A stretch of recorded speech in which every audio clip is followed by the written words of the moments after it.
বর্তমান যেখানে বাইতুল আকসা, এখানটাই ছিল সুলাইমান আলাইহিস সালামের রাজদরবার। বিরাট বড় রাজদরবার। এক পাশে 350 মন্ত্রী ছিল মানুষ, আর এক পাশে 350 মন্ত্রী ছিল জিন।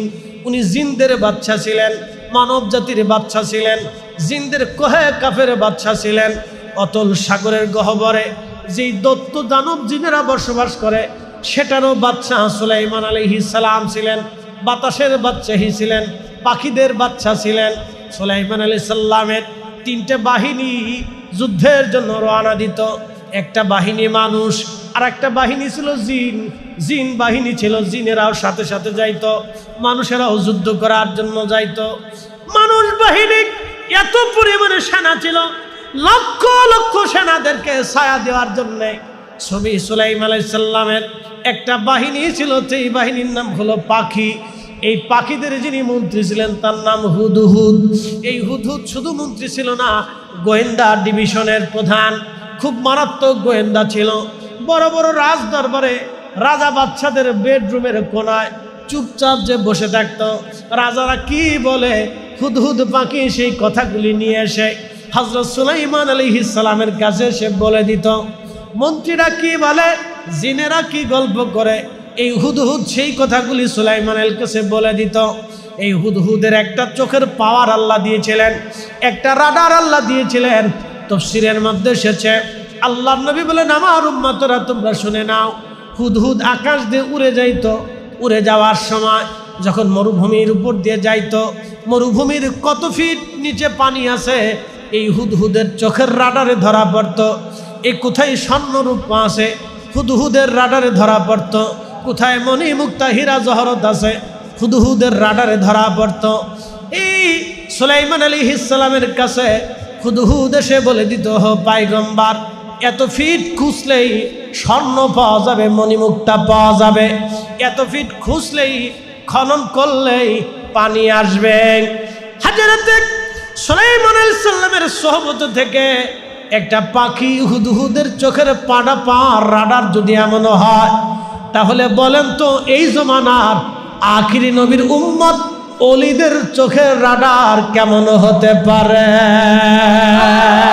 তাতে জোরে বলবেন কি আল্লাহু আকবার। এই উম্মতের ওলিদের রাডার এত বড় মজবুত, খাজা বাবা আজমিরি সেই দিন যদি আজমির শরীফ থেকে এক মুষ্টি ধুলা পানিপথের প্রান্তরে মোহাম্মদ গুরি সেনাবাহিনীর বিরুদ্ধে পৃথিবীরাজের সৈন্যদের মধ্যে যদি মারতে না পারতেন, তাহলে আজকের এই কালেমা আপনাদের হয়তো নসিবে হতো না। হুজুর মুজাদ্দিদ আল ফিসানি সেরহিন্দি ফারুকি, সম্রাট জাহাঙ্গীর এবং সম্রাট আকবর যখন দ্বীন ইলাহি চালু করলো, কালেমা পরিবর্তন করে দিল, লা ইলাহা ইল্লাল্লাহ আকবরু খলিফাতুল্লাহ, কালেমা চেঞ্জ করে ফেললো। কালেমা পরিবর্তন হয়ে গেল, সালাম বন্ধ হয়ে গেল, সালামের পরিবর্তে সে চালু করলো জাল্লে জালালহু, কুরবানি বন্ধ হয়ে গেল। কোনো মুসলমান গরু ছাগল কুরবানি দিতে পারবে না, উট মহিষ ভেড়া বকরি কুরবানি দিতে পারবে না। মসজিদে তালা মেরে দেওয়া হলো, কোনো মসজিদে আজকে থেকে আজান হবে না। সব মাদ্রাসায় তালা মারা হলো, কোনো মাদ্রাসায় কোরআন হাদিস শিক্ষা দেওয়া হবে না। কালেমা বন্ধ হলো, মসজিদ বন্ধ হয়ে গেল, তালা মারা হয়ে গেল, ধর্ম চলে যায়। ইসলামের সূর্য এই উপমহাদেশের আকাশ থেকে ডুবে ডুবে যাচ্ছে। ঠিক এমন সময় আল্লাহ একজন মহান ওলি পাঠাইলেন, তার নাম মুজাদ্দিদ আল ফিসানি আহমদ ফারুকি সেরহিন্দি রহমাতুল্লাহ আলাইহি। তিনি হযরত ওমর রাদিয়াল্লাহু তাআলা আনহুর বংশধর ছিলেন।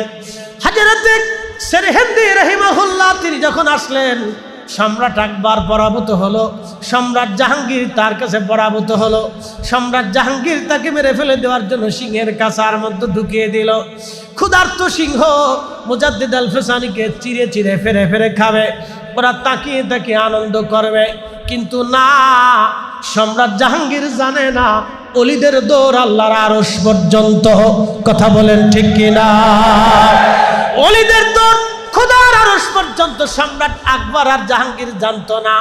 মুজাদ্দিদ আল ফিসানি সিংহের কাছার ভিতরে, সিংহ বসে আছে খাবে, কিন্তু আল্লাহর ওলি যখনই ঢুকলেন, সিংহটা আস্তে করে লেজটা গুটায়া মাথাটা নিচু করে আল্লাহর ওলির সামনে বসে গেলেন। আল্লাহর ওলি সিংহের খাঁচার ভিতরে নামাজে দাঁড়িয়ে গেলেন। সিংহের জবান খুলে গেল, হুজুর ভয় পাবেন না, দুনিয়ার কেউ আপনাকে না চিনলেও আমি আপনাকে চিনি। আল্লাহ আপনাকে জমানার মুজাদ্দিদ বানিয়ে পাঠিয়েছে, দিন সংস্কার জিন্দা করার জন্য আল্লাহ আপনাকে পাঠিয়েছে। আপনার শরীরে আসর পর্যন্ত কাটা আল্লাহ আমার জন্য হারাম করে দিয়েছে। আপনার কোনো ভয় নাই, আমার জীবন চলে গেলেও আমি আপনার ক্ষতি হতে দেব না। একবার আওয়াজ তুলে বলা যাবে কি মারহাবা। সেই দিন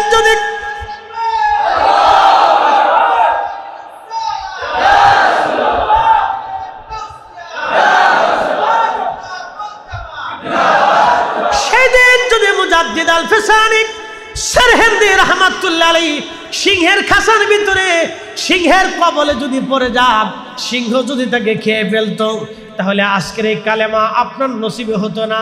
কালেমা লা ইলাহা ইল্লাল্লাহ মুহাম্মাদুর রাসূলুল্লাহ সাল্লাল্লাহু আলাইহি ওয়াসাল্লাম, এই কালেমা আর থাকতো না।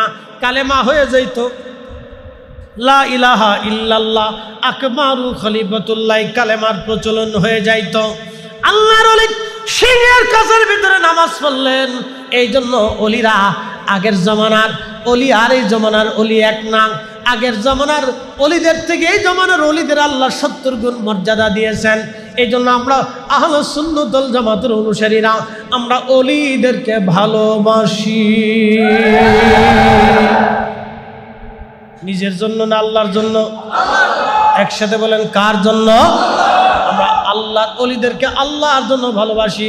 শাহজালাল ইয়ামানি মুজাররিদি রাহমাতুল্লাহ আলাইহি সেই দিন যদি তিনি জায়নামাজ সুরমা নদীর উপরে বিছাইতে না পারতেন, তাহলে আজকের ইসলাম আপনাদের নসিবে হতো না।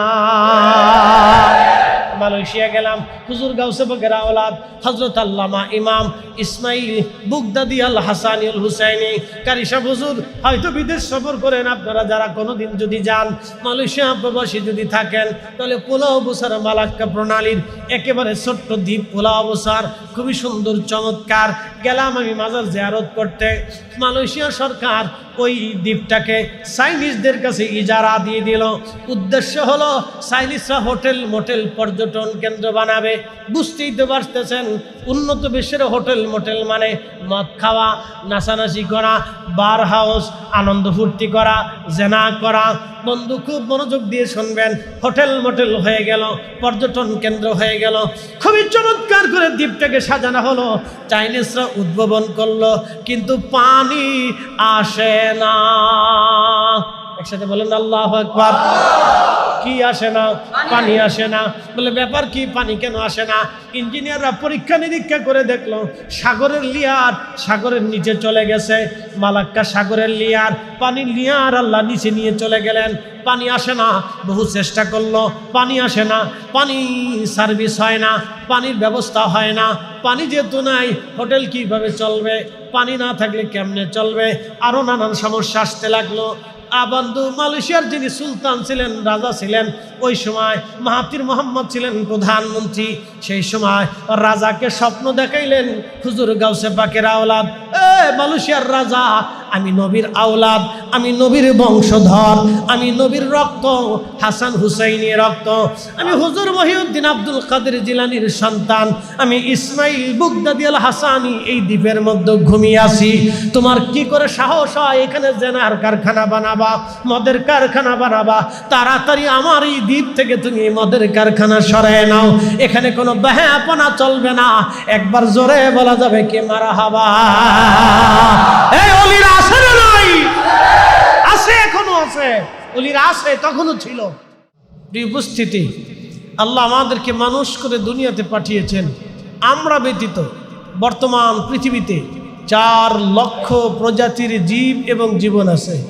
গরু, ছাগল, হাঁস, মুরগি, ভেড়া, বকরি, উট, দুম্বা, অন্য প্রাণী, গৃহপালিত প্রাণী, সমুদ্রের মাছ, সামুদ্রিক প্রাণী, স্থলচর, জলচর এবং উভয়চর, সব ধরনের জীবজন্তু দিয়ে আল্লাহ পৃথিবী সাজিয়েছেন। বহু পাহাড়, নগর, সাগর, নদী, নালা, দ্বীপপুঞ্জ আর সারা পৃথিবীটিকে আল্লাহ সুন্দর করে সাজিয়েছেন। কয়েকদিন আগে মালদ্বীপ সফরে ছিলাম। ছোট্ট করে বলে দিয়ে যাই, ভারত মহাসাগরের গভীরের এক ছোট্ট দেশ মালদ্বীপ। চারিপাশে শুধু আর পানি আর পানি, এত স্বচ্ছ এবং নীল পরিষ্কার পানি, দেখলে মনে হবে একটু গোসল করি, আরও মনে হচ্ছে খেয়ে পিপাসা মিটাই।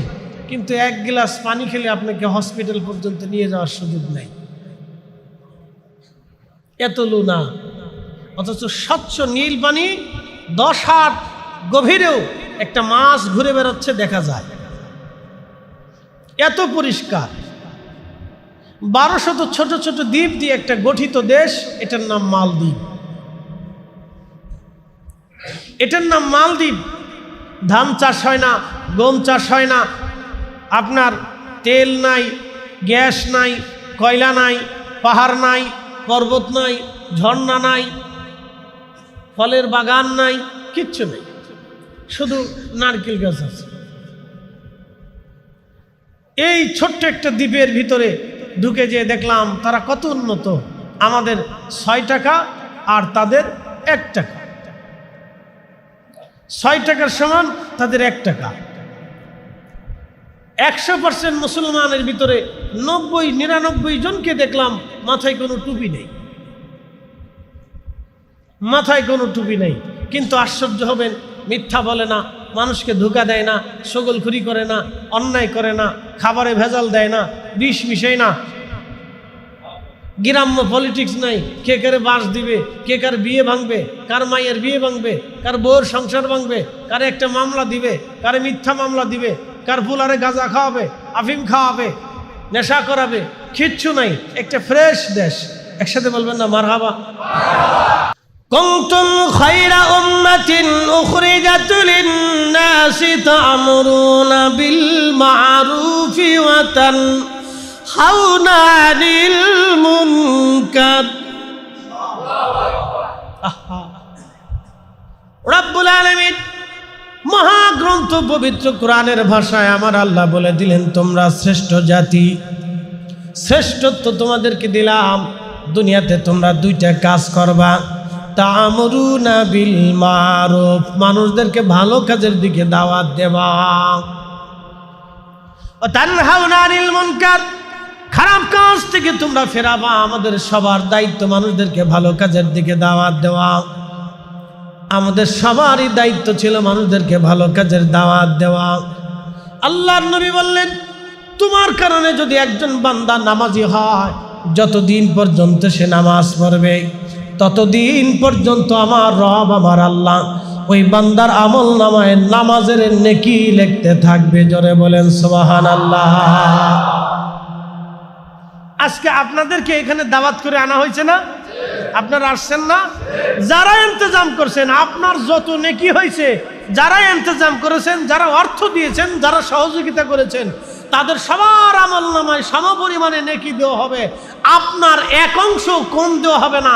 আপনাকে যা দেওয়া হবে, চেয়ারম্যান সাহেবকে তা দেওয়া হবে, ইমাম সাহেবকে তা দেওয়া হবে, কমিটির সদস্যদেরকে তা দেওয়া হবে, এবং যারা টাকা দিয়ে সহযোগিতা করেছে তাদেরকেও সেই পরিমাণে দেওয়া হবে। এক চুল পরিমাণও কম হবে না। একসাথে বলবেন সুবহানাল্লাহ। খালি মাহফিল চলবে না, বন্ধ হবে? মাহফিল চলার দরকার আছে কিনা নাই? অনেকে বলে ভাই মাহফিল দিয়ে কি হবে? তা আমি বলি মাহফিল না দিয়ে কি হবে? 40 বছর বয়সে কোরআন শরীফ আল্লাহ আমার নবীকে দিলেন। 40 বছর বয়সে, 40 বছর আগে আল্লাহ কোরআন পাঠান নাই, কোরআনও আসে নাই, নামাজও আসে নাই, কোরআনও আসে নাই, রোজাও আসে নাই, কোরআনও আসে নাই, শরীয়তও আসে নাই, কোরআনও আসে নাই, হালাল হারামের আইনও আসে নাই। কোরআন আসে নাই, কিন্তু মিথ্যা বললে গুনাহ হবে তাও আসে নাই, ধোঁকা দিলে গুনাহ হবে তাও আসে নাই। যেহেতু কোরআন আসে নাই, শরীয়তের আইনও আসে নাই, কোরআন নাজিল হয় নাই, শরীয়তও আসে নাই। তাহলে এই 40 বছরে আল্লাহর নবীর কাজ কি ছিল? এবার আসেন জাগান তো, এই 40 বছরের নবীজির কি কাজ ছিল? এই 40 বছরের রসুলের কাজ ছিল জীবনেও কখনো ভুলেও একটা মিথ্যা শব্দ জবান থেকে বের হয়নি। একসাথে বলবেন আল্লাহু আকবার। এরকম অনুপম চরিত্র, মহান আদর্শ দুনিয়াতে আর কোথাও পাবেন? 40 বছরের জীবনে একটা সেকেন্ডের জন্য নবীজি কাউকে কখনো ধোঁকা দেন নাই। নবীজি ছিলেন জীবন্ত ব্যাংক, জীবন্ত ব্যাংক। বাংলাদেশ ব্যাংক থেকেও টাকা পাচার হয়ে যায়, ডাইনবাম হয়ে যায়, হয় না ভাই? টেলিভিশনে মানুষ দেখবে বাংলাদেশ ব্যাংক থেকেও টাকা ডাইনবাম হয়ে যায়। তো ক্ষমতা যার টাকা তার, মনে কিছু নিয়েন না। আমার বাংলাদেশে যে ক্ষমতা আসে, ব্যাংক ব্যালেন্স আদালত তার সব হয়ে যায়। আর আমরা হয়েছি 420। আমাদের ঘোরার ডিম দেশের নাগরিক হলেও কিচ্ছু নেই। আমরা কতদূর খালি খালি ভাত খাই আর ঘুমাই আর বাথরুম করি না, আমরা কিছু নেই। যে ক্ষমতা আসে ব্যাংক ব্যালেন্স আদালত পুলিশ আর্মি সেনাবাহিনী বিজিবি বিডিআর সব তার হয়ে যায়, আমরা কিছু নেই। বাংলাদেশ ব্যাংক থেকেও টাকা ডাইনবাম হতে পারে, কিন্তু আমার বিশ্ব ব্যাংক থেকেও টাকা ডাইনবাম হতে পারে, সুইস ব্যাংক থেকেও টাকা ডাইনবাম হতে পারে। কিন্তু রাসূল করিম এমন এক জীবন্ত ব্যাংক ছিলেন, মক্কার মানুষ জাহিলিয়াতের জমানাতে বলতো আল আমিন বিশ্বাসী, জাহিলিয়াতের নিকৃষ্ট মানুষও বলতো আল আমিন বিশ্বাসী। যারা দিন দুপুরে মানুষ জবাই করত তারাও বলতো আল আমিন বিশ্বাসী। যারা মানুষের সামনে নিজের জীবন্ত কন্যাকে মাটির ভিতরে জীবন্ত কবর দিত তারাও বলতো আল আমিন। যারা মক্কার হারামের শরীফের আল্লাহর বাইতুল্লাহর চারপাশে তাদের স্ত্রীদেরকে উলঙ্গ করে তাওয়াফ করাইতো তারাও বলতো আল আমিন। যারা নিজের স্ত্রীকে হাসতে হাসতে অন্য পুরুষের কাছে জেনা করতে পাঠাইতো টাকার জন্য, তারাও সেই দিন নবীকে বলতো আল আমিন। তিনি এত বড় আল আমিন ছিলেন যে এক চুল পরিমাণ সম্পদ কারো ডান বাম করতেন না। যে যাহা নবীজির কাছে আমানত দিত আল্লাহ নবী ঠিক সেইভাবেই প্যাকেট করে তার হাতে আমানতগুলি আবার ফিরিয়ে দিত। আমরা কি সে আদর্শ নিতে পারছি? নিতে পারিনি। আমি মাঝে মধ্যে বলি আমাদের দেশ থেকে, আমরা সৌদি থেকে, মধ্যপ্রাচ্য থেকে, রসুলের দরবার থেকে কালেমা আনছি, কিন্তু নবীর আদর্শ আনতে পারি নাই। আর ইউরোপিয়ানরা নবীর কালেমা নেয় নাই, কিন্তু আদর্শ নিয়ে গেছে। হ্যাঁ, ওরা অরিজিনালটা নিয়ে গেছে, যেন ওনার সুখী, ওদের টাকার অভাব নাই, পয়সার অভাব নাই, ঝামেলা নাই, খাবারে ভেজাল নাই। ওরা 100 বছরে হাঁটে, 100 বছরের বেডি ও দেশে সাইকেল চালা। আর আমরা দেশের 60 বছরের বেডি, তার দিকে তাকানো যায় না। হেরে এই হুইল চেয়ারে করে ঠেলতে ঠেলতে হসপিটালে নিতে নিতে সকালবেলা 1 বস্তা ওষুধ তার লাগে। আর ও দেশের 100 বছরের বেডি সাইকেল চালায়। কেন জানেন? খাবারে ভেজাল নাই, বাতাসে ভেজাল নাই, পানিতে ভেজাল নাই, কথায় ভেজাল নাই, কাজে ভেজাল নাই, দুশ্চিন্তা নাই, চিন্তা নাই। আমাদের দেশের মহিলারা বাচ্চা কাচ্চা হওয়ার পরে চিন্তা করো কি খাওয়াবো কি, ব্যবসা দিব কি, কাজ দিব কি, ওর উপার্জন হবে কি। একটা মার চিন্তা করতে করতে জীবন শেষ হয়ে যায়। কি কথা কন না কেন? চিন্তা করতে করতে জীবন শেষ। জীবনের প্রয়োজনে কয়টা কথা বললাম, বুঝে সুঝে বাড়ি যে হিসাব করেন যে ফরিদি হুজুর কি বলছিল ঠিক কিনা, তো বুঝবেন যে না আমি ঠিকই বলছি। খালি ওয়াজ শুনে চলে গেলে হবে না, এটা বাস্তবমুখী কিছু কথা আপনাদেরকে শোনাইলাম। 40 বছরের জিন্দেগি ফলো করেন তো। তিনি এমন এক মান্যবর, মহামান্যবর। আল্লাহ কোরআনে বললেন মাইয়ুতির রাসূলা ফাকাদ আতা আল্লাহ। হে বান্দারা শুনে রাখো, আমার নবী মানলেই আমি আল্লাহ মানা হয়ে যাব। আসতে হয়ে গেল না? জোরে বলেন। নবী মানলে কাকে মানা হয়? নবী মানলে কাকে মানা হয়? ওনার ভুল আছে, খাতা আছে? উনি দুনিয়ার অন্য কোনো মানুষের মতো, অন্য কোনো কর্মজীবীর মতো, অন্য কোনো কাজের মতো, দুনিয়ার কোনো কাজের সাথে ওনাকে তুলনা দেওয়া হবে? অথচ বলে ফেললেন উনি সাংবাদিক।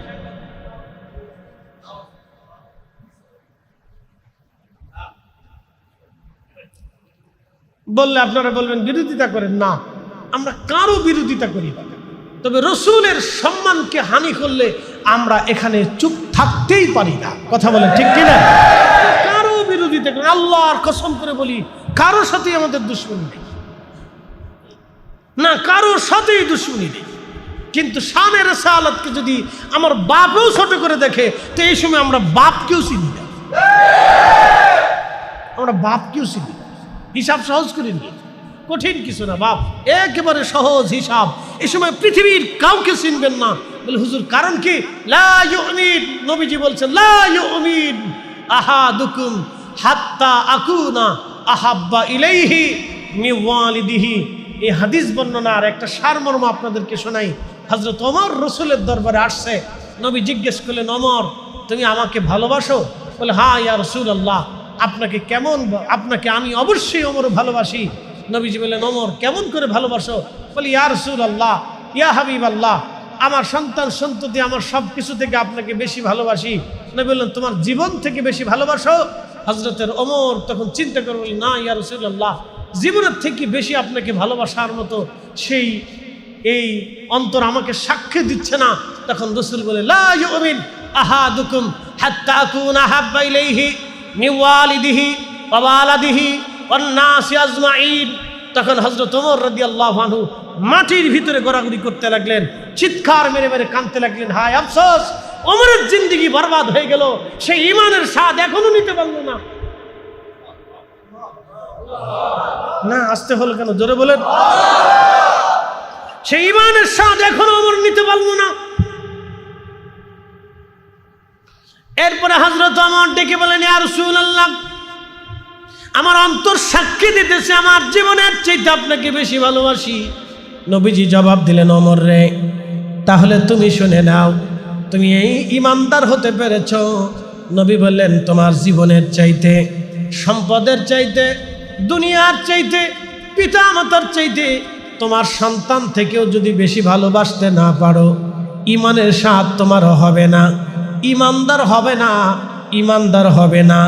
এই হাদিসের দিকে তাকায়া নবীর শানকে কেউ যদি ছোট করে দেখে, আমরা এই সময় জবান বন্ধ রাখতে পারবো না। কথা বলেন ঠিক কিনা? এই সময় জবান বন্ধ রাখলে আপনি খেয়ানত করবেন, অনেক বড় খেয়ানত হবে। ওয়াল্লাহি বিল্লাহি তাল্লাহি ও আসমানওয়ালার কসম, তো জমিন ওয়ালার কসম, ও মুলক মালিকের কসম করে বলতেছি, সেই দিন আল্লাহর আদালতে রসুলের বারগাহের সামনে দাঁড়াইতে হবে।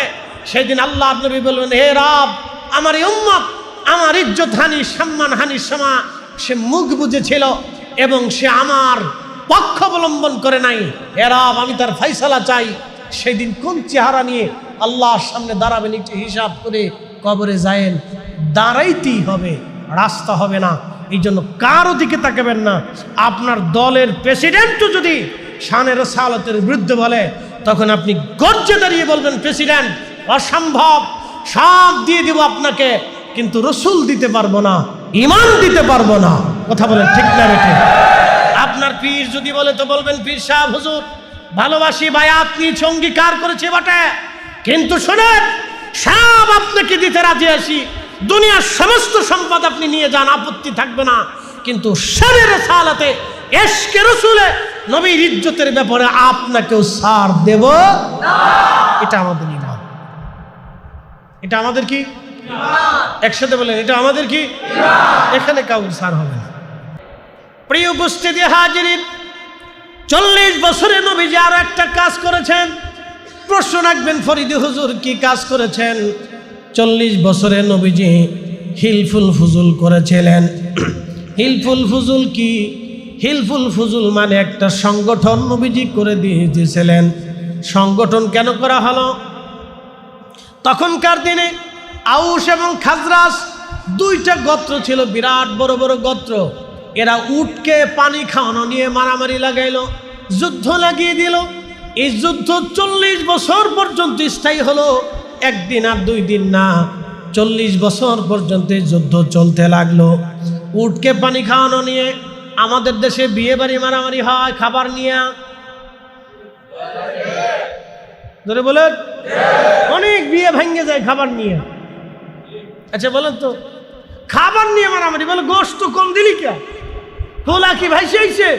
মায়া পক্ষকে আমার মাইয়ে কি ভাইসে গেছে নাকি যে তোর ফোলার লোকে বিয়ে দেবো? যা, এই শুরু হয়ে গেছে বিরাট যুদ্ধ, বিশ্বযুদ্ধ। বাপ রে বাপ, বিয়ে বাড়ির আত্মীয়তা হবে, ঠিক তখনই শয়তান উৎফুল্ল হয়ে কাজ একটা বাধাই দিছে। যা, হ্যাঁ, শয়তান বেশি খুশি হয় বিয়ে ভাঙলে, তালাক হলে শয়তান বেশি খুশি হয়। এই শোনেন, আপনাদেরকে আজকে শিখাই দিয়ে যাই, সারা জীবনে আমার ওয়াজ যদি শুনে থাকেন, ওয়াজ যদি বুঝে থাকেন, জীবনে কখনো কোনো সময় কোনো মেয়ে আর ছেলের তালাক হতে দিবেন না। সর্বোচ্চ চেষ্টা করবেন যাতে তালাক না হয়, তালাক যাতে না হয়, সর্বোচ্চ চেষ্টা করবেন বিবাহ বন্ধন টিকিয়ে রাখার জন্য, তালাক যাতে না হয়। কারণ তালাক হইলেই শয়তান বেশি খুশি হয়। তালাক হইলেই দুইটা ফ্যামিলি চিরতরে নষ্ট হয়ে যায়। ছেলের ফ্যামিলিও নষ্ট হয়, মেয়ের ফ্যামিলিও নষ্ট হয়। ওই মেয়ের থেকে যত সন্তান আসবে তাদের সারা জিন্দিগি ভুগতে হয়।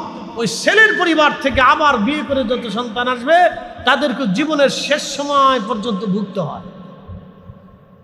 বিয়ে শাদী করলে হিসাব করে করবে, আর করলে সারাসারি চিন্তা মাথার ভিতরে আনবেনই না।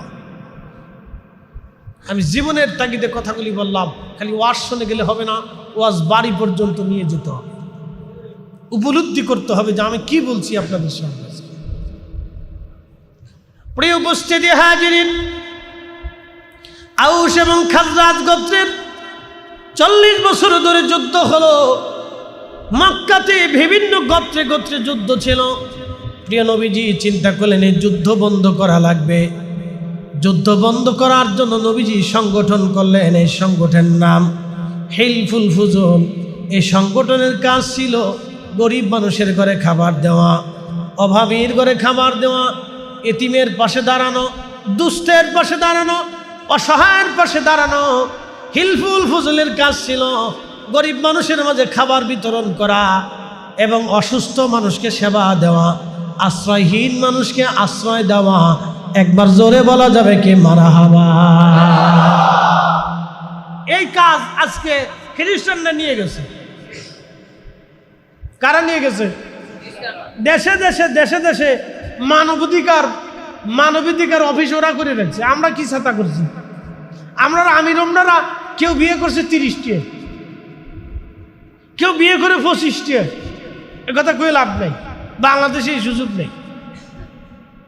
যারা সৌদি আরবে থাকছেন, মধ্যপ্রাচ্যে থাকছেন, তারা দেখছেন কারো বউ 25টি আছে।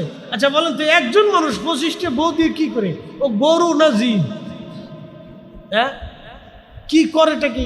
25টি বউ দিয়ে কি করে? আপনার কি মন বলে সে হক আদায় করতে পারে? হ্যাঁ, জীবনও তো না। একমাত্র পৃথিবীতে একজন সুপুরুষ ছিল, তিনি হযরত সৈয়দনা সুলাইমান আলাইহিস সালাম। 1000 স্ত্রী ছিল। যেমনি সুবহানাল্লাহ কইতেছেন মনে হয় আপনারও আছে, চিন্তা ভাবনা করছে। জোরে করলো সুবহানাল্লাহ। বলে ফরিদ সাহেব আজগুবি বলে না, ইমাম ইবনে কাসির আল বিদায়াতে লিখছে 1000 স্ত্রী ছিল, দাসীবাদী সহ। ওনার 100 স্ত্রীর সাথে এক রাতে 100 জন স্ত্রীর সাথে সময় দিয়েছেন। জোরে কর, জোরে জোরে জোরে না হয় না, আরো জোরে কর। দুর্বল মেরেন না, দুর্বল মেরেন না, মনে সাহস রাখে। জোরে বলেন আল্লাহু আকবার। কত স্ত্রী? 100 জন বিবির সাথে এক রাতে সময় দিয়েছে। সহিহ বুখারীর হাদিস কিতাবুল আম্বিয়াতে আসছে। আমি বানান্য গল্প বলতেছি না, আল্লাহর মেহবুব নিজে বলেছেন 100 স্ত্রীর সাথে সময় দিয়েছেন।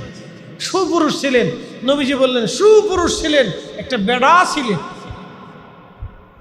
100 স্ত্রীর সাথে এক রাতে সময় দিয়েছেন। এখন আপনাকে যদি জিজ্ঞেস করি 12 ঘন্টার রাত তো এবার ভাগ করেন, 100 জনকে কিভাবে ভাগ করবেন? আপনি ভাগ করে দেন। এটা মুজেজা। একসাথে বলেন এটা কি? জোরে বলেন এটা কি? মুজেজা। নবীদের সাথে কোন ব্যক্তির তুলনা দিলে এটা বড় বেমানান হবে, বেঈমানি হবে, নাফরমানি হবে। কথা বলেন ঠিক না বেটে? আমার নবীজির স্ত্রী, আমাদের মা কয়জন ছিল? 11 জন। একসাথে বলবেন না মারহাবা? কতজন ছিল?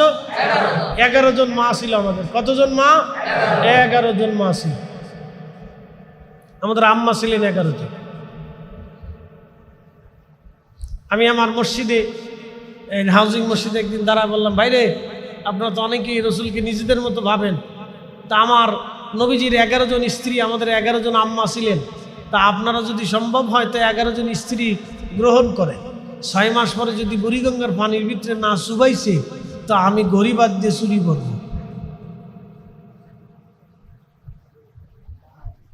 নবীদের নবীদের মহান মুজিজা, এজন্য নবীদের সাথে তুলনা চলে না, কোনো কিছুর সাথে তুলনা দিবেন না, মেসাল দিবেন না, দিলেও শ্রেষ্ঠত্বের আসনে রাখবেন, শ্রেষ্ঠত্বের আসন দিয়ে মেসাল দিবেন।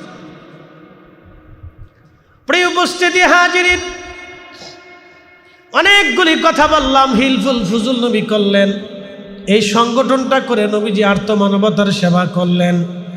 আমাদের যুবকদের কাজ কি ছিল?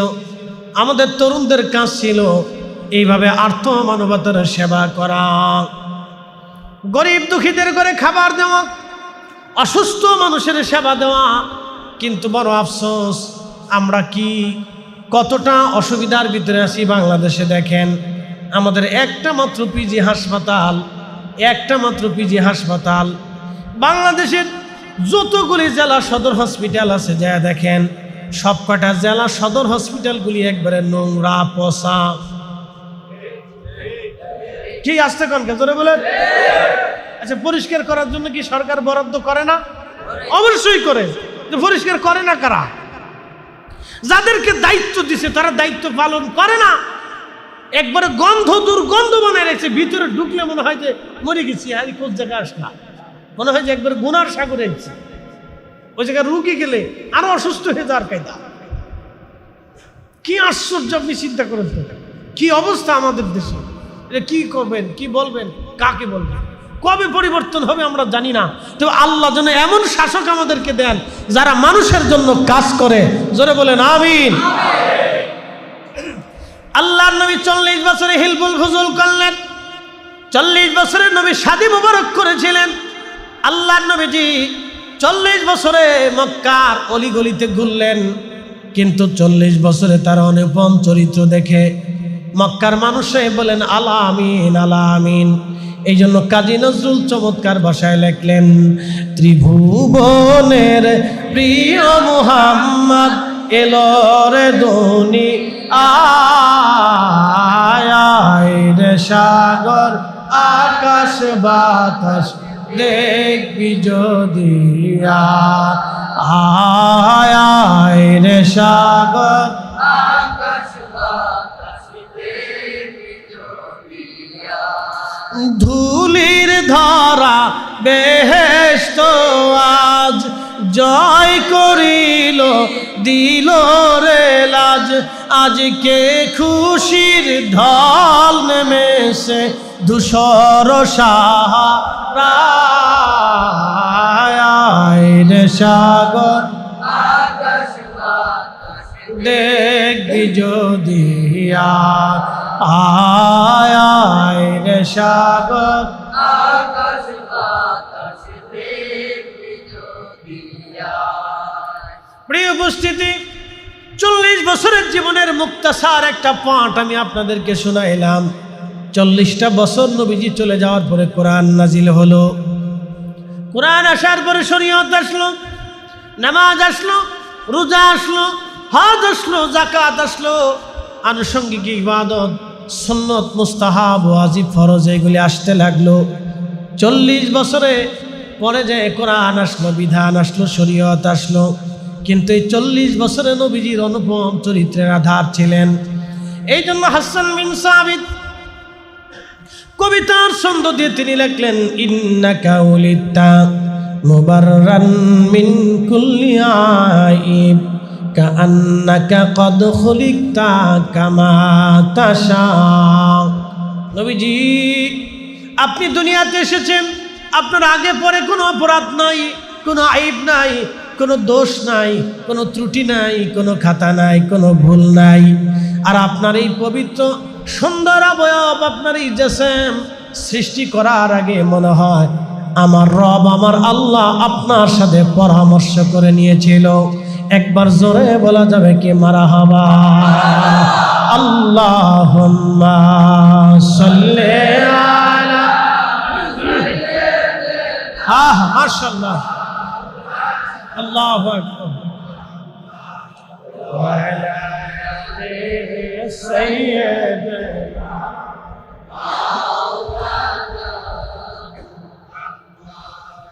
আমি যে কথাগুলি বললাম ইনশাআল্লাহ আমল করা যাবে তো? আমরা কাউরে ধোঁকা দেব মালে কম দেব, মালে ভেজাল দেব, মানুষে এই সম্পদ অর্থ মেরে খাবো, হালাল খাবার। আপনারা আজকে চিন্তা করলেন যে হুজুরের ওয়াজ শুনলাম, হুজুরের ওয়াজ ভালা, তো হুজুর তো দোয়া করে চলে যাবে, এরপরে আজকে সারা রাত মসজিদে নামাজ পড়বো, আজকের নামাজ সারতাম না। তো নামাজে দাঁড়াইছেন, সারা রাত নামাজ পড়লেন, তাহাজ্জুদ পড়লেন, ফজর পড়লেন, কিন্তু ওযু নাই, বলেন নামাজ হবে? তো ওযু ছাড়া যেমন নামাজ হয় না, হালাল খাবার ব্যতীত ইবাদত কবুল হয় না। একসাথে বলেন, হয় হয় হয়। আচ্ছা বলেন, যারা খাবারের ভিতরে ভেজাল দিয়ে বেশি অর্থ কামাই করে, রুটি রুজি কামাই করে, ওরা যারা হজে যায় তার হজের অবস্থা কি? না, একসাথে বলেন, জোরে বলেন। তার গরুর গোশতের অবস্থা কি? শুয়োরের গোশত আর গরুর গোশতের মধ্যে কোনো তফাৎ আছে? যারা ঘুষ খায়, বলেন তার খাসির গোশতের অবস্থা কি? খাসির গোশত আর কুকুরের গোশতের মধ্যে কোনো পার্থক্য আছে? বলে এটাও হারাম, ওটাও হারাম, এটাও হারাম, ওটাও হারাম। এই লোকে যদি হজ করে তাহলে হজ কি হবে? একসাথে বলেন, হবে। রোজা রাখার পরে সন্ধ্যাবেলা শুধু বিরিয়ানি দিয়ে ইফতার করে, তার রোজা হবে? বলে কারণ কি? ইফতারি ভেজাল, খাবারে ভেজাল, পানিতে ভেজাল, কাপড়ে ভেজাল, টুপিতে ভেজাল, পোশাকে ভেজাল, পায়জামায় ভেজাল, লুঙ্গিতে ভেজাল, পানিতে ভেজাল, খাবারে ভেজাল।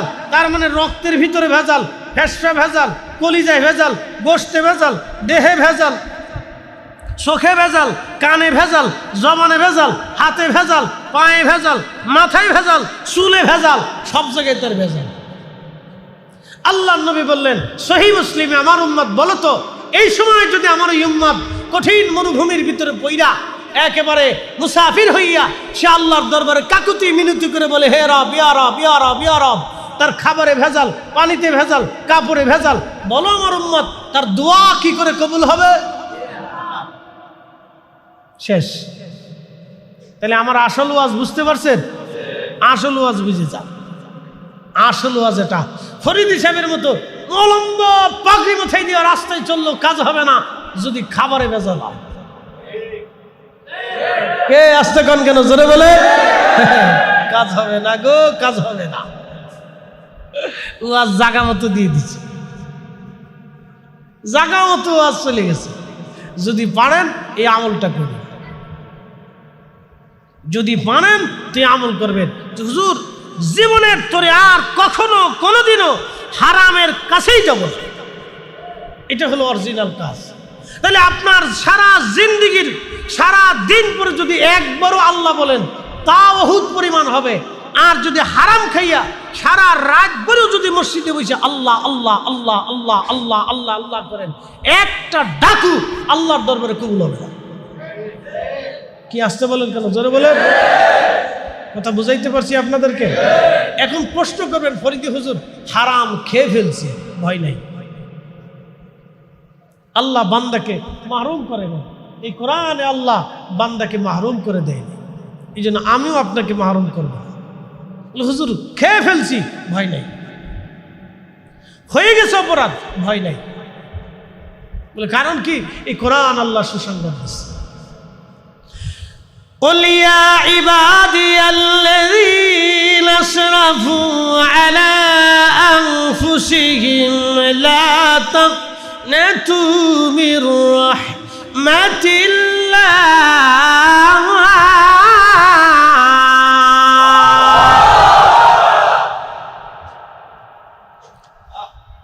إن الله يغفر الذنوب جميعا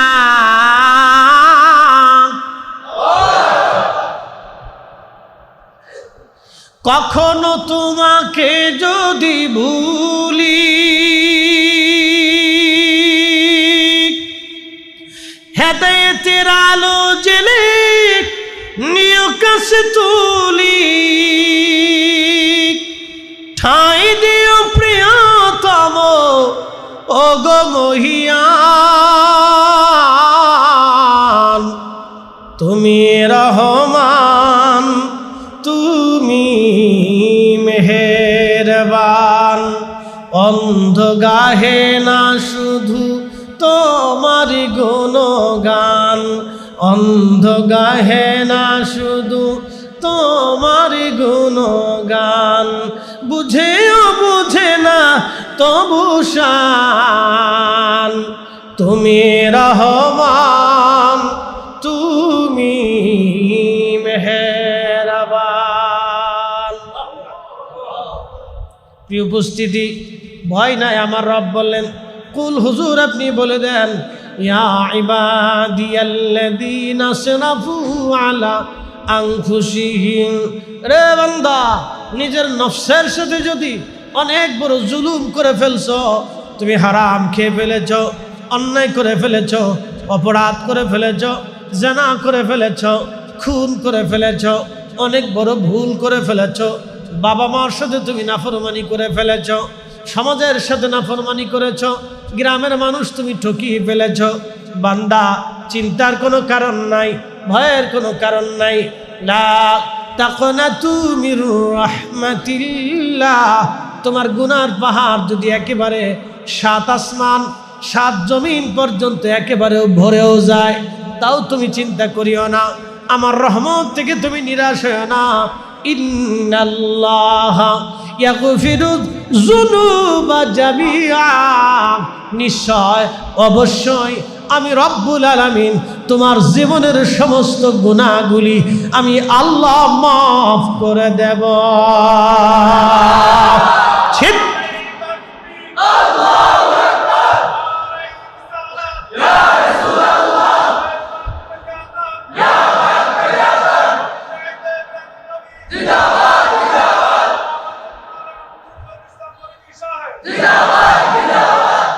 ক্ষমা করবে কে? জোরে বলেন কে? ক্ষমা চাবে কে? ক্ষমা চাবে আমরা। ক্ষমা করবে কে? ক্ষমা চাইতে হলে হাত বাড়াইতে হবে কিনা? সেজদা দিতে হবে কিনা? ক্ষমা চাইতে হবে কার কাছে? কেমনে কেমনে? বিনয়ে বিনয়ে 2 হাত বাড়িয়ে চোখের পানি ছেড়ে দিয়ে ক্ষমা চাবেন, হাত বাড়াবেন। হাত না বাড়াইলে আল্লাহ দেবে না, সেজদা না দিলে আল্লাহ দেবে না। হাত বাড়াবেন।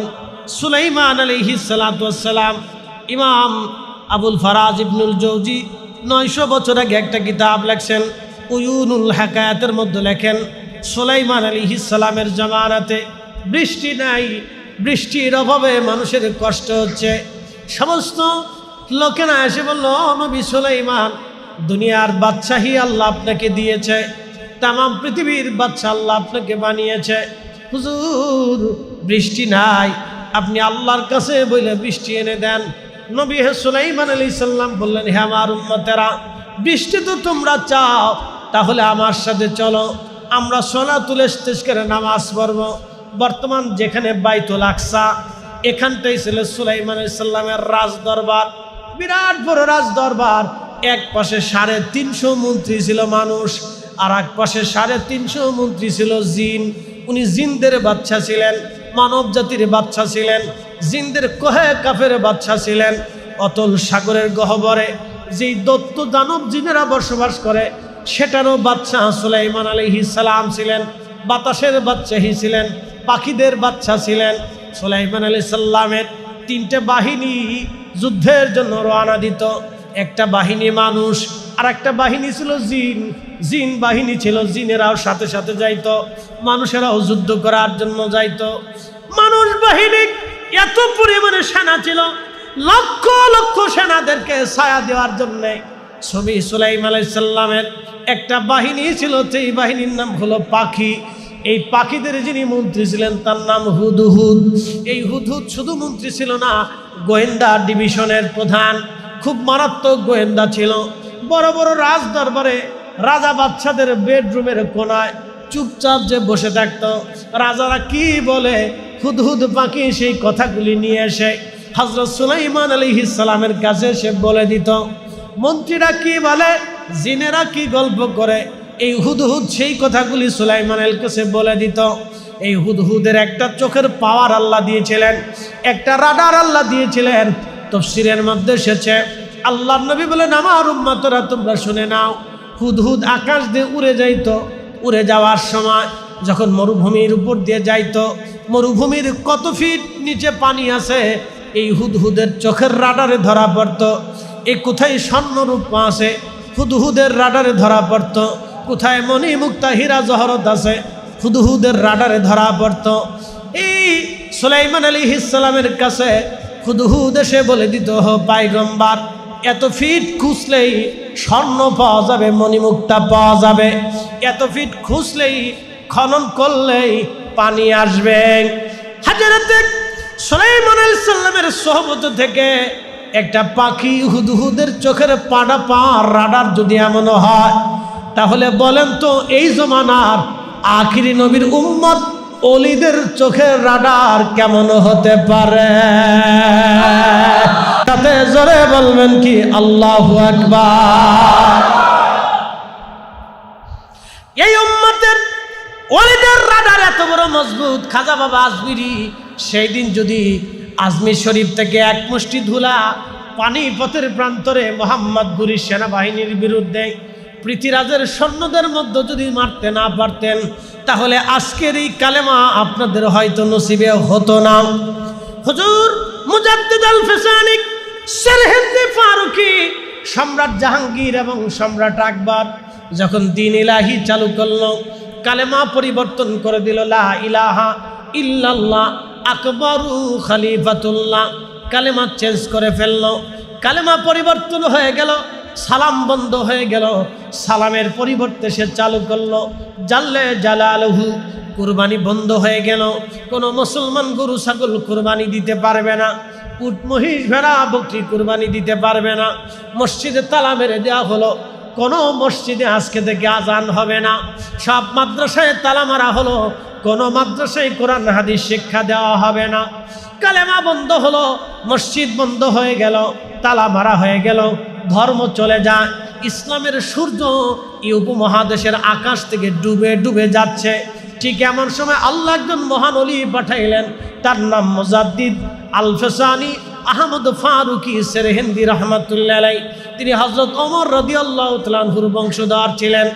হযরত সেরহিন্দি রাহিমাহুল্লাহ তিনি যখন আসলেন, সম্রাট আকবর পরাভূত হলো, সম্রাট জাহাঙ্গীর তার কাছে পরাভূত হলো। সম্রাট জাহাঙ্গীর তাকে মেরে ফেলে দেওয়ার জন্য সিংহের কাছার মধ্যে ঢুকিয়ে দিল। ক্ষুধার্ত সিংহ মুজাদ্দিদ আল ফিসানিকে চিরে চিরে ফেরে ফেরে খাবে, ওরা তাকিয়ে তাকিয়ে আনন্দ করবে। কিন্তু না, সম্রাট জাহাঙ্গীর জানে না ওলিদের দৌড় আল্লাহর আরশ পর্যন্ত। কথা বলেন ঠিক কিনা?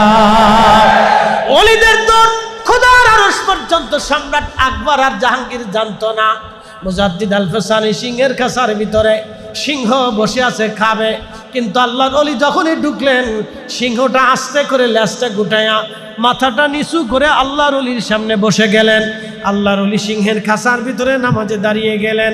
সিংহের জবান খুলে গেল, হুজুর ভয় পাবেন না, দুনিয়ার কেউ আপনাকে না চিনলেও আমি আপনাকে চিনি। আল্লাহ আপনাকে জমানার মুজাদ্দিদ বানিয়ে পাঠিয়েছে, দিন সংস্কার জিন্দা করার জন্য আল্লাহ আপনাকে পাঠিয়েছে। আপনার শরীরে আসর পর্যন্ত কাটা আল্লাহ আমার জন্য হারাম করে দিয়েছে। আপনার কোনো ভয় নাই, আমার জীবন চলে গেলেও আমি আপনার ক্ষতি হতে দেব না। একবার আওয়াজ তুলে বলা যাবে কি মারহাবা? সেই দিন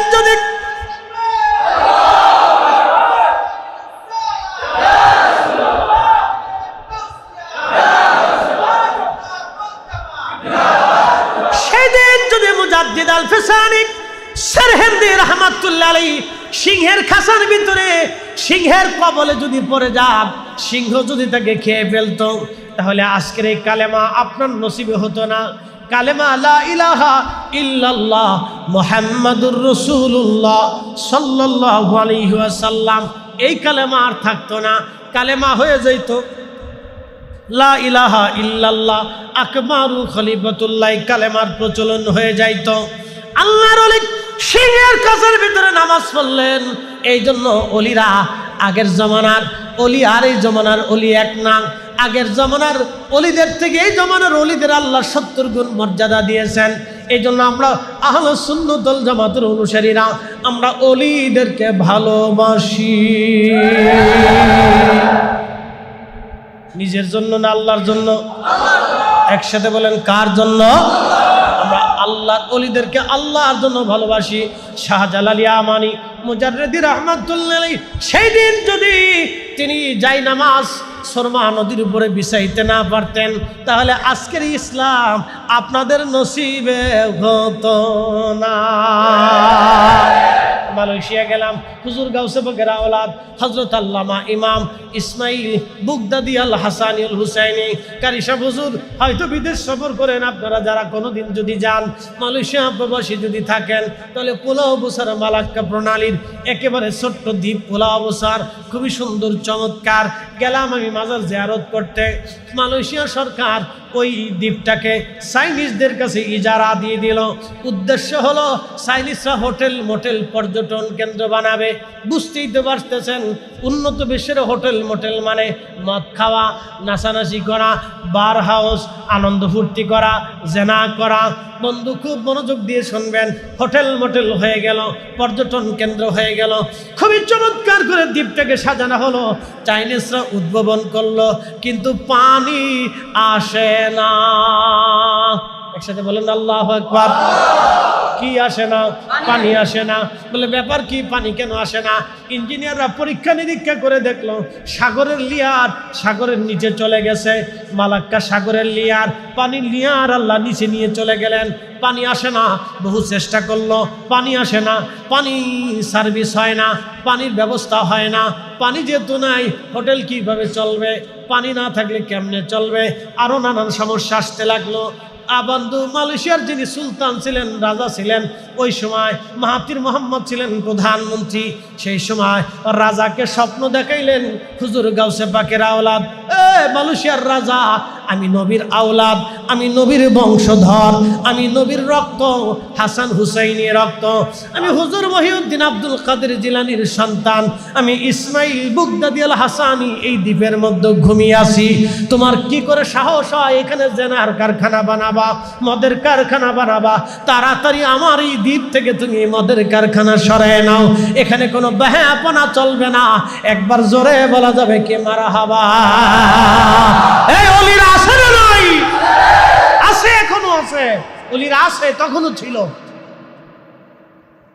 ইজারা বন্ধ হয়ে গেল, চায়নারা চলে গেল। আমি ঘুরে দেখে আসছি সে হোটেল মোটেল পরিত্যক্ত অবস্থায় পড়ে আছে, এখন আর লোক যায় না। মালয়েশিয়ান সরকার একটা আইন করে দিলেন, এমন আইন করে দিলেন, সুন্দর করে প্লাকার্ডে লিখে দিলেন, এইখানে কোনো পুরুষ এবং নারী একত্রিতভাবে এক জায়গায় বৈশা কোনো যুবক যুবতী ডেটিং করতে পারবে না। যদি কোনো যুবক যুবতী এখানে বসে এই দ্বীপের মধ্যে এক জায়গায় বৈশা এই মাজারের আঙ্গিনার আশেপাশে বৈশা যদি তারা ডেটিং করে তাহলে 1000 রিঙ্গিত জরিমানা ধার্য হয়েছে। বাংলাদেশের কত হাজার হবে? 30,000 টাকা, আরো 6 মাসের জেল জরিমানা হবে। কোনো প্রেসিডেন্টও তাকে ছুটাইতে পারবে না। ওরা আল্লাহর ওলিদের মাজারকে এইভাবে সংরক্ষণ করে রাখছে। একবার জোরে বলা যাবে কি মারহাবা? আর আমরা আছি ভাঙ্গার চিন্তাছি যে ক্ষমতা আসলে ভেঙে দিবেন। সারা জীবন চিন্তা করবেন কিন্তু ক্ষমতা পাবেন না। বলে হুজুর কারণ কি? ক্ষমতা ওলিদের দোয়া আসে, ক্ষমতা ওলিদের দোয়া আসে। কেউ যদি মনে করে যে আমরা ক্ষমতায় আসলে বাংলাদেশের সব মাজার ভাঙ্গিয়ে সমান করে দিব, শুনে রাখেন, স্বপ্ন দেখবেন, ক্ষমতা পাবেন না। না না, ক্ষমতা পাবেন না। বলে কারণ কি? আমি বলে দিয়ে গেলাম, এই ওয়াজ আমার সাক্ষী থাকবে। ক্ষমতা পাবেন না। বলে কারণ কি? ওলিদের দোয়ায় ক্ষমতা আসে। কাদের দোয়া? ওলিদের দোয়া। দুনিয়াতে ওলিদের দোয়ায় ক্ষমতা আসে, ওলিদের দোয়া আসমান থেকে বৃষ্টি আসে, ওলিদের উসিলায় জমিনে শস্য হয়। নতুবা আমরা যেই অপরাধ করি, যেই গুনাহ করি, যেই জঘন্য কাজ করি, এই কাজে আল্লাহ আসমান থেকে বৃষ্টি দেওয়ার কথা না। কি কথা ঠিক আছে না? জঘন্য কাজের শেষ সীমায় পর্যন্ত চলে গেছে, বৃষ্টি আসার কথা না। জঘন্য কাজের শেষ সীমায় পর্যন্ত চলে গেছে, বৃষ্টি আসার কথা না। শুধু ওনাদের দোয়ায় বৃষ্টি আসে, ওনাদের দোয়া বৃষ্টি আসে। পৃথিবীতে আল্লাহ বৃষ্টি দেয় ওনাদের দোয়ার কারণে। আমি বাস্তব কথা আপনাদের সামনে উপস্থাপন করলাম, উপস্থিতি বুঝে যাবেন। ওলিদের কারণে আজকে ইসলাম পেলাম। হযরতে সুলাইমান আলাইহিস সালামের সেই হুদহুদ পাখির কথা বলতেছিলাম। পাখিরা মানব সৈন্যদেরকে ছায়া দিত, উড়ে উড়ে উড়ে উড়ে। তাহলে বুঝেন কত পাখি তার অনুগত ছিল, কত মানব জিন জাতিরা হযরত সুলাইমান আলাইহিস সালামের অনুগত ছিল, হযরত সুলাইমান আলাইহিস সালামের বাধ্য ছিল। একসাথে বলবেন আল্লাহু আকবার। তেলের গাড়ি তেলে চলে, হাওয়ার গাড়ি হাওয়ায় উড়ে, বিনা তেলে চালায় গাড়ি নবী সুলাইমান। আমরা সেই মুসলমান, আমরা সেই মুসলমান। আমাদের নবী সাল্লাল্লাহু আলাইহি সাল্লামের একটা তখ্ত ছিল, এই তখ্ত বাতাসে উড়াই নিয়ে যেত। তো কত বড় তখ্ত জানেননি? এই ইটের সমান না, ইটের সমান না। ওনার তখ্তে লক্ষ লক্ষ সৈন্য বসাইতেন, উট ঘোড়া গাধা, যুদ্ধের সামগ্রিক যন্ত্রপাতি অস্ত্রপাতি নিতেন, তারপরে লক্ষ লক্ষ সৈন্যদের খাবার দাবার নিতেন। তাহলে এবার তখ্তটা কত বড় হবে? টাইটানিক জাহাজের চাইতেও কত বড় হবে? টাইটানিক জাহাজে মাত্র 1500 লোক আটতো। কত লোক? মাত্র 1500 লোকের সংস্থান ছিল, মানে বাসস্থান ছিল। এই 1500 লোকের উপরে টাইটানিক জাহাজের আর এবিলিটি ছিল না। 1500 লোকের একটা ব্যবস্থা ছিল টাইটানিক, তা এক বরফের আঘাতে ভেঙে চুরে তলায় চলে গেছে। কি কথা ঠিক আছে কিনা? এক বরফের গুতায় শেষ। তো 1500 টাইটানিক জাহাজ আটতো, আর সুলাইমান আলাইহিস সালামের তখ্তে লক্ষ লক্ষ সৈন্য বসাইতো। তাহলে এবার বুঝেন কয়শো টাইটানিকের সমান হবে। একসাথে বলবেন আল্লাহু আকবার। সুলাইমান আলাইহিস সালাম বাতাসে বলতেন, বাতাস আমার তখ্ত উড়াও। বাতাসে সেই তখ্তরে উঠাইয়া ওনার যেখানে খুশি সেখানে যে নামতেন সৈন্যবাহিনী নিয়ে। একসাথে বলবেন আল্লাহু আকবার। পৃথিবীর কোনো বাহিনী ওনার সামনে দাঁড়াইতে পারত না। এবার বলেন ওনার রাজত্ব কি আর আছে? একসাথে বলুন, ওনার রাজত্ব আছে? ওনার সেই সাম্রাজ্য আর আছে? নাই। আল্লাহ ওনাকে ওনার স্থানে নিয়ে চলে গেছেন, ওনার নবুয়ত খাতিম করেছেন। কিন্তু আল্লাহ তার রসুলকে তখ্তবিহীন, মসনদবিহীন, সাম্রাজ্যবিহীন এমন এক প্রেমের সাম্রাজ্য দিয়েছে, তাম পৃথিবীর কোটি কোটি মানুষ ওনার জন্য চোখের পানি ফেলায় ফেলায় কান্দে। কথা বলেন ঠিক না ঠিক? রাহমাতুল্লিল আলামিন। ওনার আদর্শ আমরা নিতে পারবো কি পারবো না? নেওয়া যাবে? জীবনে মিথ্যা বলেন, মানুষ ঠকান নাই, এগুলি নিতে হবে। অরিজিনালটা নেন। খালি ফরিদি সাহেবের মতো ফাঁকদি ফতেন যে মাথায় দিয়ে রাস্তা হাঁটতে কিন্তু কাজ হবে না। যেটা নেওয়ার দরকার সেটা নেন। গীবত করেন না, কোনো মানুষের মেয়ের বিবাহ ভাঙ্গেন না। বাংলাদেশের গ্রাম অঞ্চলে একটা পলিটিক্স আছে, নাম হচ্ছে ভিলেজ পলিটিক্স। আমি নাম দিয়েছি এটা কুত্তা পলিটিক্স। বলে হুজুর এই নাম করলেন কে? এত মারাত্মক, কারো মাইয়ের ঠিক মতো বিয়ে পর্যন্ত হইতে দেয় না। কি ঠিক আসছে কোন কে? জোরে বলেন। এদেশের গ্রামের 68,000 গ্রামের 68,000 গ্রামের অন্তত মিনিমাম 68,000 গ্রামে বহু মানুষ নিজের স্বাধীন মতো পছন্দ মতো ভালো মতো নিজের মেয়েটারে বিয়ে দিতে পারে না। 2-4 ভাঙ্গুনি দিবেই, বাঙ্গুনি দিবেই। রাস্তা দিয়ে হেঁটে যাচ্ছে, ওই বাজারে যাওয়ার পরে লোক জিজ্ঞেস, সালাম আলাইকুম চাচা, আপনার নতুন নতুন লাগে, বাড়ি কোথায়? বলে কুমিল্লা। কোথায় আসছিলেন? বলে করিম সাহেবের বাড়িতে আসছিলাম। বলে কারণ কি? বলে আমার একটা ছেলে আছে, ওনার একটা মেয়ে আছে, তো মেয়েটাকে দেখতে আসছিলাম, বাড়িটারি দেখতে আসছিলাম, আত্মীয়তা হওয়ার কথা, তো কার জায়গা পাইলেন না। কারণ কি? কেন মেয়ের চরিত্র ভালো না। তারপর মেয়ের মা আরো খারাপ। এই কথা শোনার পরে কেউ আত্মীয়তা করবার চায়? এই লোক চলে গেছে, কেন না সর্বনাশ মেরে ফেলছে রে, ইজ্জত গেছে, এই লোকের সাথে আত্মীয়তা করা যাবে। এরকম ভাঙ্গানি বাংলাদেশে চলতে থাকে। এরকম আছে বাংলাদেশের প্রত্যেকটা গ্রামে, এরকম 2-4টা লোক আছে। কথা কেন আছে না নাই? আবার জিকিরও করে, কিন্তু বিরাট জিকির করে, বিরাট জিকির করে। এই জন্য আসল মানুষ হইতে, যেই চরিত্রে রাহমাতুল লিল আলামিন আমাদেরকে দিয়ে দুনিয়াকে ধন্য বানিয়ে গেছেন, সেই চরিত্র আমাদেরকে নিতে হবে। কথা বলেন ঠিক না বেঠে? আল্লাহ তৌফিক দিক, সকলে বলেন আমিন।